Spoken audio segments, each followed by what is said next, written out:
Hi, good morning. Matthew here with True Wellness. Just wanted to come to you live, briefly talk to you our first segment here on nutrition labeling. We'll probably do an extension on this. Just going to wait for a few people to chime in. A lot of questions around nutrition labeling, and we're positioning ourselves with the Food and Drug Administration, the FDA compliance labeling, and so we're really excited here locally.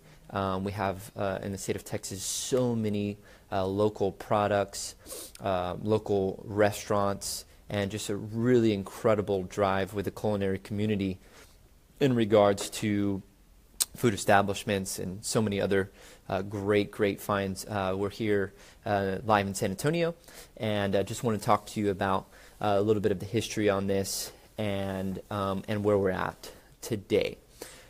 So just going to give just another minute here for a couple of folks to chime in.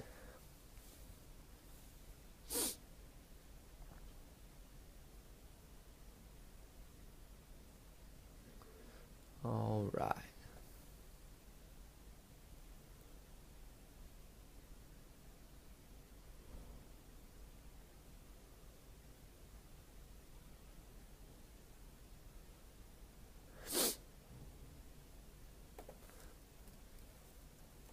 Okay, so just wanted to talk about these current regulations that some folks can say is laborsome, some folks are saying is burdensome, but just wanted to kind of shine some limelight on the expectation of what that looks like for the nutrition labeling. So just a little bit of history on it. If you look back onto the nutrition labeling and where this came from, it was actually the Affordable Care Act during the Obama administration, 2010. So a while back now, the FDA mandated that certain nutrition information for standard menu items inside certain restaurants and any retail food establishment be compliant by December of 2015. So that requirement is for any chain restaurant of 20 locations or more doing business under the same name and offering similar items to provide calorie content and other nutrition information for their standard menu items. So something that's going to be standard on their menu continuously and consistent. Any food they have on display, your grab-and-go items, as well as any self-service food. So they want you to provide accurate, clear nutrition information in that food establishment so that it's available in a direct and accessible manner for consumers to make more informed and healthy dietary choices. So the question is whether or not this will impact the food establishment in regards to your sales, the preparation of the food, as well as consumer decisions for making healthier choices. We'll discuss that in another format.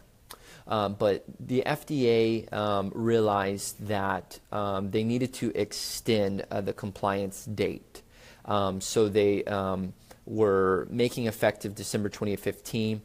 They were working out some kinks, but also the Dietary Guidelines for Americans came out in 2015, late. And within that, there was some legislation on new nutrition labels, the way they looked. They were more consumer friendly. The calories are bolded so that you could see that more clearly. The serving size information is more clear, and the amount per serving is clear.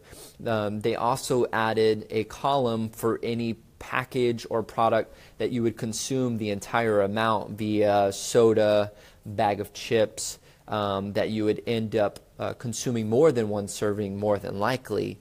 They have an additional, what we call a dual column, that makes the information known via consuming the entire product, this is what the nutrition information would look like. So it's really great win for the health conscious community that had been needed to be changed for a long time, the nutrition labeling. So with that coming out and that now being a requirement mandated via 2017, or excuse me, the end of 2016, there was still a lot of confusion in the food industry, food establishments. So now, May 7th, 2017 was the deadline date. Obviously, we are here at that point now. What the FDA is now considered is the need to further extend compliance till May 7th, 2018. So listen up. Any food establishment, any grab-and-go item, any self-service buffet, any meal preparation, anybody that is providing a product on the shelf, you have a little bit of flexibility here on the compliance of the new nutrition labels and also the compliance of posting, making known that nutrition information. So just to better understand this, let me just explain this just in more detail. So the food establishment regulations, they felt they were burdensome. And so the FDA wanted to determine the flexibility and removing some of those burdens. In these three categories, they are now accepting questions and comments for the next 60 days. A, calorie disclosure signage for those self-service foods, including buffet and grab-and-go foods. The second comment is methods for providing calorie disclosure information other than the menu itself. And third, C, criteria for distinguishing between menus and other information presented to the consumer. So those comments are open for the next 60 days. You can go to the FDA's website, look under the actual tab is going to be FDA extends menu labeling compliance. They would love your feedback, any comments, questions that you have in that regard, so that they can better understand those three areas. So you can go to that and it'll lead you to regulations.gov to where you can place your comment there.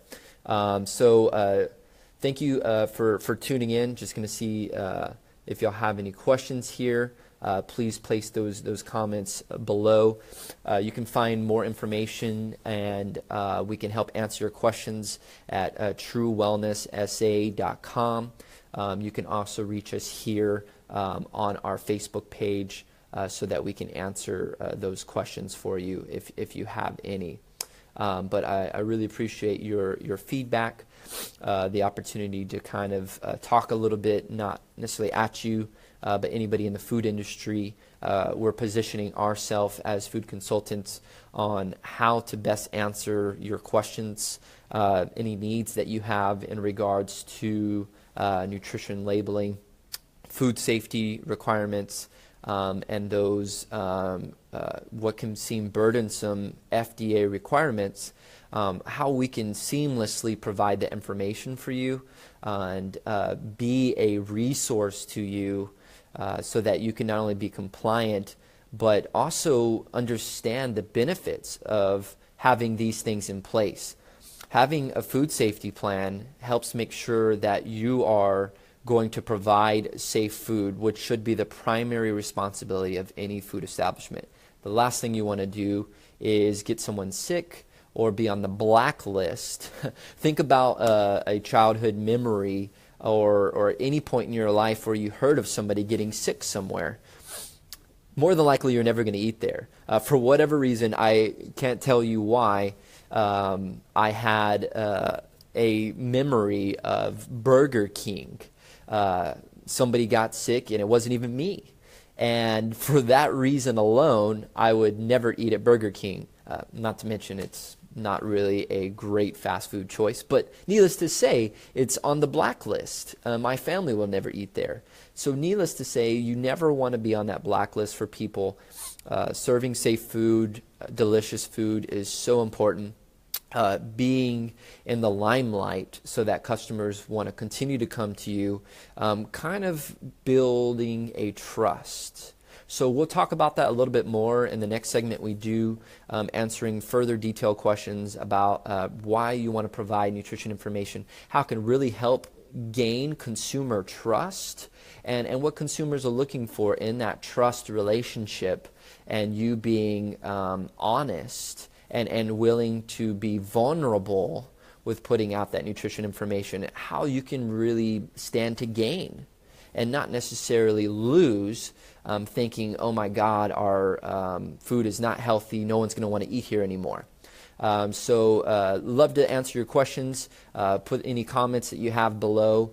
Stay tuned, True Wellness SA. So / True Wellness SA for all of our social media.